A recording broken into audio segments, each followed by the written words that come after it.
Hello, मेरा नाम राधा है। उम्र अभी अभी 36 की हुई है। गांव की हूँ लेकिन शहर में रहती हूँ। बॉडी, अरे मतलब थोड़ी भारी हूँ, गोरी चिट्टी, बाल काले घने, कमर तक लटकते हैं। लोग कहते हैं मेरी कमर थोड़ी पतली है और थोड़ी चौड़ी भी, और हंसते वक़्त होंठों पे लाली चढ़ जाती है। मैं बुआ हूँ, अपने भाई के बेटे की। नाम उसका है रोहन। उम्र अभी 22 की।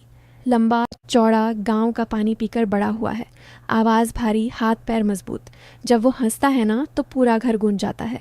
आज मैं तुम्हें हमारी वो कहानी सुनाने जा रही हूँ जो गर्मियों की छुट्टियों में शुरू हुई थी, और ये कहानी सुनकर आपका मन मचल उठेगा। वो दिन था जब रोहन पहली बार शहर आया था। गर्मी की छुट्टियाँ थीं। मैंने उसे स्टेशन पे रिसीव किया। वो ट्रेन से उतरा, बैग कंधे पे, सफ़ेद कुर्ता पायजामा, पसीने से तर। मैंने उसे देखा, मन में कुछ हुआ। बोला, बुआ तुम तो और भी जवान लग रही हो। मैं हंस दी, बोली, चल हट, तेरी बुआ हूँ मैं। घर ले आई। मम्मी पापा बाहर गए थे शादी में, सिर्फ हम दोनों घर में। मैंने खाना बनाया, रोटी सब्ज़ी दाल। वो खाने बैठा, बोला, बुआ तुम्हारे हाथ का खाना तो स्वर्ग है। मैं उसके सामने बैठी, उसे परोसती रही। वो मेरी तरफ देखता रहा। मैंने पूछा, क्या देख रहा है? बोला, बुआ तुम्हारी मंगलसूत्र बहुत चमक रही है। मैं शर्मा गई। रात को सोने का टाइम हुआ। घर में 2 कमरे, एक मम्मी पापा का, एक मेरा। रोहन बोला, बुआ मैं ज़मीन पे सो जाऊंगा। मैं बोली, नहीं तू बेड पे सो, मैं ज़मीन पे। वो माना नहीं। आखिर हम दोनों एक ही बेड पे, बीच में तकिया। मैं साड़ी में, वो कुर्ते में। लाइट बंद की। गर्मी थी, पंखा धीरे चल रहा था। रोहन बोला, बुआ तुम्हारी साड़ी की खुशबू बहुत अच्छी है। मैं बोली, सो जा, सुबह उठना है। लेकिन नींद नहीं आ रही थी। वो करवट बदलता, मैं करवट बदलती। अचानक उसका पैर मेरे पैर से टच हो गया। मैंने खींच लिया। वो बोला, सॉरी बुआ। मैं बोली, कोई बात नहीं। लेकिन दिल धड़क रहा था। सुबह उठे तो चाय बनाई। वो किचन में आ गया। मैं गैस पे चाय चढ़ा रही थी। वो पीछे से खड़ा हो गया, बोला, बुआ दूध कहाँ है? मैंने अलमारी की तरफ इशारा किया।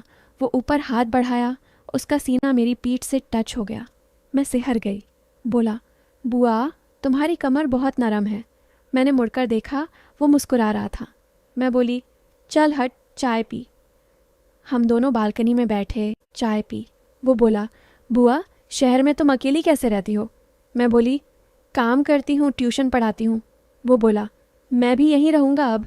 मैं हंस दी। दोपहर में मैं नहाने गई। रोहन बाहर बैठा टीवी देख रहा था। मैंने दरवाज़ा बंद किया, लेकिन कुंडी टूट गई थी। मैंने साबुन लगाया, बाल धोए। अचानक दरवाज़ा खुला। रोहन अंदर आ गया, बोला, बुआ तौलिया। वो रुक गया। मैंने हाथ से छुपाया, चिल्लाई, बाहर जा।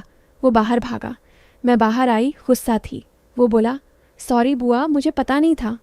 मैं बोली, अब से ध्यान रख। लेकिन मन में कुछ और था। शाम को हम बाज़ार गए। नहीं, बाज़ार नहीं, घर के पास वाली दुकान, सब्ज़ी लेने। रोहन बोला, बुआ तुम्हें क्या पसंद है? मैं बोली, भिंडी। वो भिंडी चुनने लगा। दुकानदार बोला, भाई साहब आपकी बीवी बहुत खूबसूरत है। रोहन हंसा, बोला, नहीं मेरी बुआ है। दुकानदार शर्मा गया। हम घर आए। मैंने सब्ज़ी काटी। वो मेरे पास बैठा। बोला, ऐसे ही भाई तुम्हारी ये उंगलियां बहुत पतली हैं। मैं बोली, चुप कर, काटने दे। रात को फिर बेड पे। इस बार मैंने साड़ी की जगह नाइट गाउन पहना। रोहन बोला, बुआ तुम इसमें और भी अच्छी लग रही हो। मैं बोली, सो जा। लेकिन वो बातें करने लगा, गांव की, भाई की, अपनी पढ़ाई की। मैं भी बताने लगी, अपनी शादी की जो नहीं हुई। बोला, बुआ तुम्हें कोई पसंद नहीं आया? मैं बोली, नहीं सब स्वार्थी थे। वो बोला, मैं स्वार्थी नहीं हूँ। मैं हंस दी। अगले दिन सुबह मैं योगा कर रही थी। रोहन उठा, मुझे देखता रहा। मैंने आसन बदला। वो बोला, बुआ तुम्हारी कमर कितनी लचीली है। मैं बोली, तू भी कर। वो मेरे पास आ गया। हम दोनों योगा करने लगे। उसने मेरा हाथ पकड़ा, आसन सिखाने लगा। उसका हाथ मेरी कमर पे।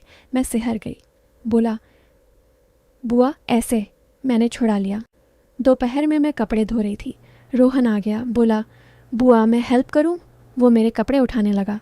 मेरी साड़ी हाथ में आ गई। वो रुक गया। मैंने छीन ली। बोली, देख के कर। वो शर्मा गया। शाम को हम छत पे गए। सूरज डूब रहा था। रोहन बोला, बुआ तुम्हारे बाल हवा में उड़ रहे हैं। मैंने बाल संभाले। वो मेरे पास आ गया, बोला, बुआ तुम्हें कोई तकलीफ़ है? मैं बोली, नहीं। वो बोला, मैं तुम्हारी हर तकलीफ़ दूर कर दूंगा। मैंने उसकी आंखों में देखा, कुछ था उनमें। रात को फिर बातें। वो बोला, बुआ तुम्हें मालिश आती है? मैं बोली, हाँ, गांव में सीखी थी। वो बोला, मेरे कंधे में दर्द है। मैंने मालिश की। उसका कुर्ता उतारा। उसकी पीठ चौड़ी, मजबूत। मैंने तेल लगाया, दबाया। वो कराहा, बोला, बुआ तुम्हारे हाथ जादू हैं। मैं शर्मा गई। फिर वो बोला, बुआ तुम्हारी भी मालिश कर दूं? मैं बोली, नहीं, सो जा। अगले दिन हमने खेत देखने का प्लान बनाया। नहीं, शहर में खेत कहाँ, हम पार्क गए सुबह सुबह। मैंने सलवार कमीज़ पहनी।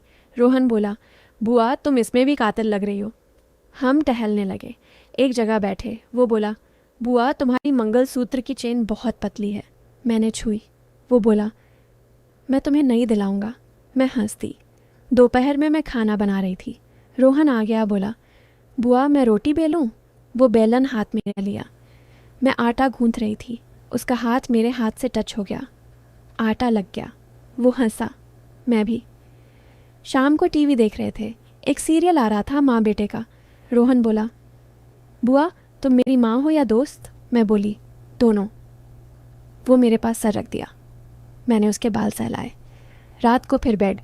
इस बार तकिया हटा दिया। रोहन बोला, बुआ गर्मी है? मैं बोली, ठीक है। हम पास पास।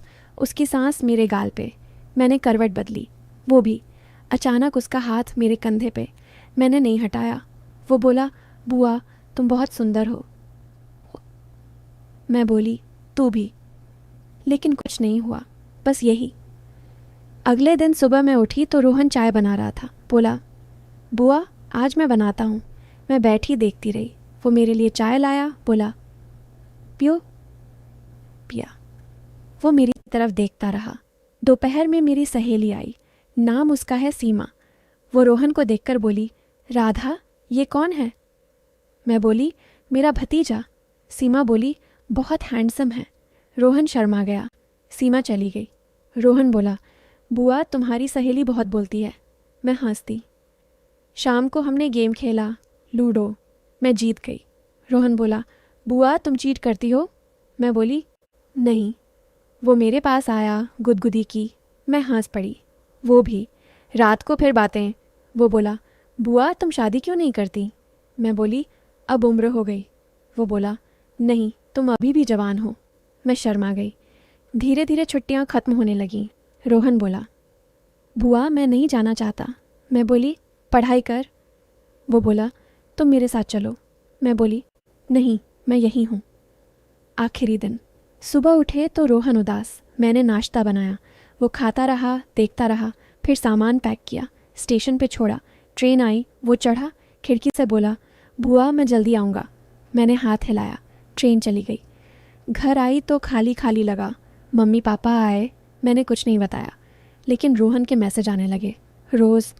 बुआ खाना खाया? बुआ सोने से पहले दूध पियो। मैं मुस्कुराती। फिर एक दिन रोहन का फ़ोन आया। बोला, बुआ मुझे नौकरी लग गई शहर में।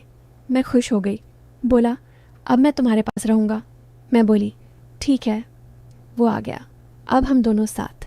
अलग कमरे, लेकिन बातें वही। सुबह चाय, शाम खाना, रात बातें। लोग अफवाह उड़ाते, लेकिन हम जानते हैं हमारा रिश्ता बुआ भतीजा है, दोस्ती है और कुछ खास है जो शब्दों में नहीं। एक दिन रोहन बोला, बुआ मैं शादी करूँगा। मैं चौंकी। बोला, तुम्हारी तरह की लड़की? मैं हंसती। बोली, मिल जाएगी। फिर समय बीता। रोहन की शादी हुई। बहू आई। नाम उसका है प्रिया। अच्छी लड़की। मैं अब भी बुआ हूँ, लेकिन अब घर में 3 लोग। फिर एक रात सब सोने के बाद रोहन चुपके से मेरे कमरे में आया। दरवाज़ा खोला, अंदर घुसा और बेड के किनारे बैठ गया। मैं जाग रही थी। बोली, क्या हुआ रोहन? वो फुसफुसाया, बुआ एक राज बताऊं? वो जो गर्मियों की छुट्टियां थीं, वो पहली बार नहीं था। मैं उठकर बैठ गई। दिल जोर से धड़का। बोला, दरअसल मैं तुम्हारा भतीजा नहीं हूँ। तुम्हारे भाई की असली औलाद कोई और थी जो बचपन में मर गई। गांव वालों ने छुपाया और मुझे गोद लिया गया, लेकिन मैं तुम्हारा सगा भाई हूँ राधा। तुम्हारी माँ ने मुझे जन्म दिया था तुमसे 6 साल बाद। सबूत ये देखो। उसने जेब से एक पुराना लिफाफा निकाला। अस्पताल का बर्थ सर्टिफिकेट, माँ का नाम लेकिन पिता का कॉलम खाली, और एक डीएनए रिपोर्ट जो हाल ही में करवाई थी। मैंने प्रिया से शादी से पहले चेक करवाया क्योंकि शक था। हम खून के रिश्ते में भाई बहन हैं, बुआ भतीजा नहीं। वो सारी क्लोजनेस वो गलत नहीं थी, लेकिन अब सच जानकर हम आज़ाद हैं। मैं हक्की रह गई। पूरा घर, सारी यादें, वो टच, वो नज़रें सब बदल गईं। अब हम सचमुच साथ थे, बिना किसी रिश्ते की दीवार के। लेकिन बाहर दुनिया, वो अभी भी बुआ भतीजा कहती। और हमने फैसला किया राज रहेगा राज, लेकिन अब प्यार बेरोक